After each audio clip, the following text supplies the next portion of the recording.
Hey there, fabulous friends. Welcome to Echo English Stories. Do you want to brighten your English speaking skills? Then this story is absolutely perfect for you. Today I am excited to share a delightful story with you. You can practice shadowing as we enjoy this journey together. Remember, shadowing means listening closely, then joyfully repeating after the audio. This trains your mouth and brain to dance with English. This story is about two wonderful mothers. They see the same situation in such different and fascinating ways. Sometimes our perspective can change everything. Let's embark on this discovery together. Now let's happily begin the story. Mrs. Johnson and Mrs. Smith met every Thursday at the community center. They had been friends for over 20 years. Both women were in their late 50s. They enjoyed sharing stories about their families. One sunny Thursday morning, they sat at their usual table near the window. Birds were singing outside. The room smelled of fresh coffee. Mrs. Johnson stirred her tea slowly. She looked worried. Mrs. Smith noticed her friend's expression. "How is everything going with your son, Michael?" Mrs. Smith asked kindly. Mrs. Johnson sighed deeply. "Oh, don't even mention it," she said with a sad voice. "What a huge misfortune," she continued. Mrs. Smith leaned forward, concerned. "Tell me what's wrong," she said. Mrs. Johnson put down her cup. "Michael is poor enough as it is," she began. "He works hard, but money is always tight. And now he married an extraordinarily lazy daughter-in-law." Mrs. Smith raised her eyebrows. "Really?" she asked. Mrs. Johnson nodded. "She does nothing around the house," she complained. "She doesn't cook, doesn't clean the room, and doesn't even look after her own children. All she does is sleep all the time. It's terrible to watch. Every morning, my poor son brings breakfast to her bed. He works all day, then comes home to do all the housework." Mrs. Johnson shook her head. "I don't understand why he married her. She has no respect for him or our family. I've tried talking to her, but she just ignores me. Sometimes I think Michael deserves better." Mrs. Smith listened quietly. She waited until Mrs. Johnson finished speaking. Then she smiled gently. "How about your daughter, Emily?" Mrs. Johnson asked. "She might be lucky," she added with a hint of envy. "She married a good husband who doesn't allow her to do any housework and handles everything alone. The housework includes cooking, washing, cleaning, and looking after the children. What's more, he brings breakfast to my daughter every day." Mrs. Johnson looked surprised. "Are you serious?" she asked. Mrs. Smith nodded happily. "David is an amazing husband. He believes women should be treated with respect. He says housework is not just for women. Every morning, he makes coffee and breakfast. He prepares lunch for Emily before she goes to work. In the evening, He cooks dinner while she rests. He cleans the house and plays with their children. Emily told me she feels loved and cared for every day. Mrs. Johnson frowned. But that's not right, she said. A woman should take care of her home and family. That's her responsibility. Why should the man do all that work? He will get tired of it eventually.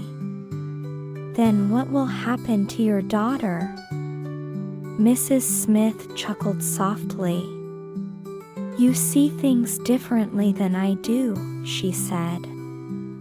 In my opinion, David is a wonderful husband. He understands that marriage is about partnership, not about who does what. Emily works hard at her job as a teacher. She comes home tired, just like Michael does. Why shouldn't David help her? Isn't it better that they share the work? Mrs. Johnson shook her head. I still think your daughter is being spoiled.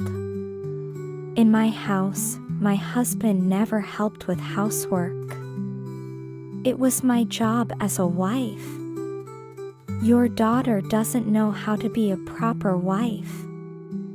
She won't appreciate what David does for her. Just then, Mrs. Smith's phone rang. It was her daughter Emily. Mom, can you come over?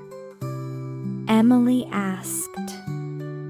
Our washing machine broke and flooded the kitchen. David slipped and hurt his back while cleaning up.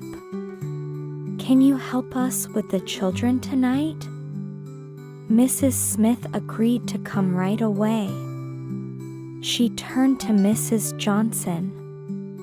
Would you like to come with me? You can see for yourself how David treats Emily. Mrs. Johnson hesitated but finally agreed. They arrived at Emily's small house 20 minutes later. The kitchen was indeed wet and messy. David was sitting at the table with a cold pack on his back. He looked pale and in pain. Emily was trying to calm their two crying children. When she saw her mother, she ran over and hugged her.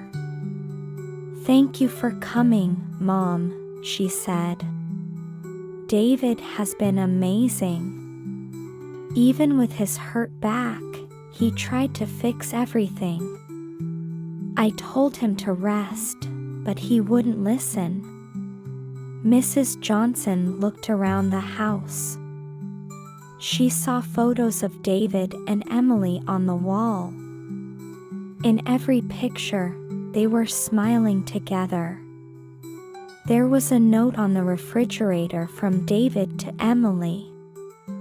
Have a great day at school, my love. Dinner is ready in the fridge.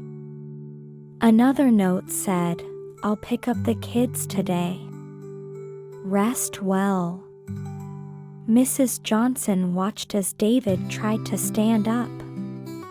Emily immediately helped him. Please sit down, David, she said. You need to rest.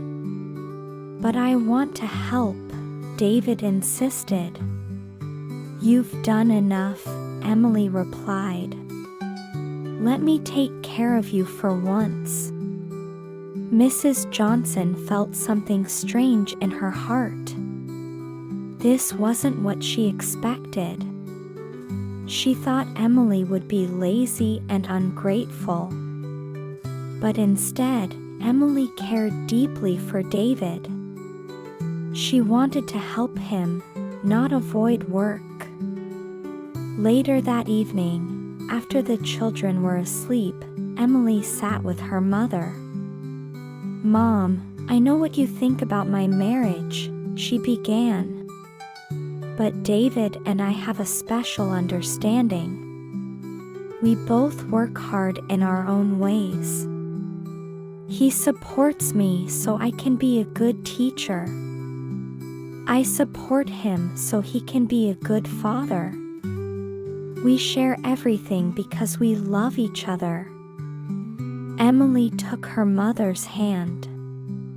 When I was growing up, I saw Dad treat you like a servant. You did all the work while he relaxed. I promised myself I would never let that happen to me. But I also didn't want David to feel unappreciated. So we decided to share the work equally. It's not about who should do what. It's about taking care of each other. Mrs. Johnson remembered her own marriage. Her husband had expected her to do everything. She had accepted it as normal. But looking at Emily and David, she saw something different. They treated each other with respect and kindness. They were partners, not master and servant. The next Thursday, Mrs. Johnson and Mrs. Smith met again. This time, Mrs. Johnson looked thoughtful. Last week, I saw something important, she began. I went to your daughter's house. I saw how David and Emily treat each other. They are both working hard. They are both caring for each other. I was wrong about your daughter-in-law. Mrs. Smith smiled. Tell me about your son's wife, she said. What is her name? Her name is Anna, Mrs. Johnson replied. She came from a difficult family. Her father left when she was young. She had to take care of her younger brothers. She worked 2 jobs while studying. When she married Michael, she was exhausted. She wasn't lazy, she was burnt out. Mrs. Johnson took a deep breath. I never tried to understand her. I only saw what I wanted to see. But after visiting Emily, I talked to Anna. I asked her about her life. She told me she feels guilty for not being a good wife. She wants to do more, but her body won't let her. Michael has been so kind to her. He makes her feel safe and loved. Mrs. Smith reached across the table. Perspective changes everything, she said. What looks like laziness might be exhaustion. What looks like weakness might be strength. We all see the world through our own eyes. But sometimes we need to look through someone else's eyes too. Mrs. Johnson nodded. The next day, I invited Anna for coffee. We talked for hours.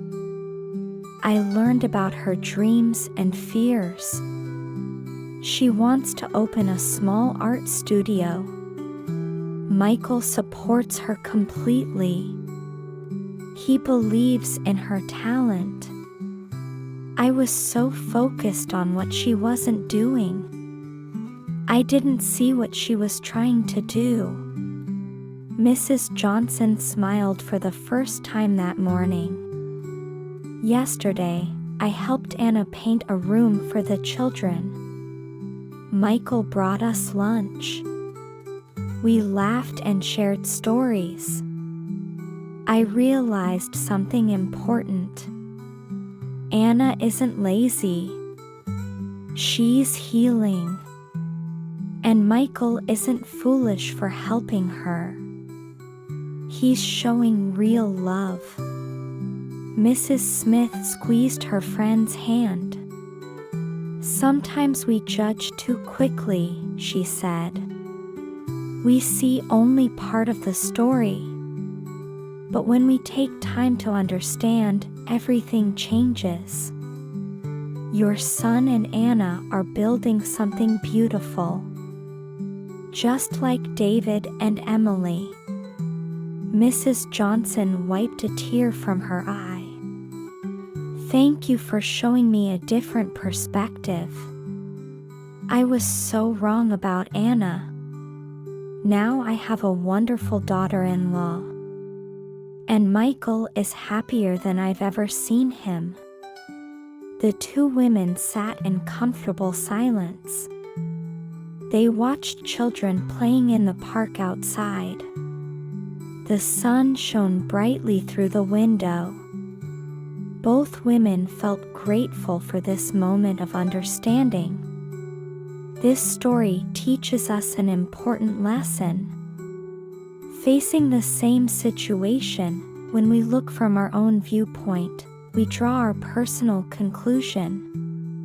But when we stand in someone else's position, we may see things differently. What seems wrong might actually be right. What seems weak might actually be strong. Our perspective shapes how we see the world.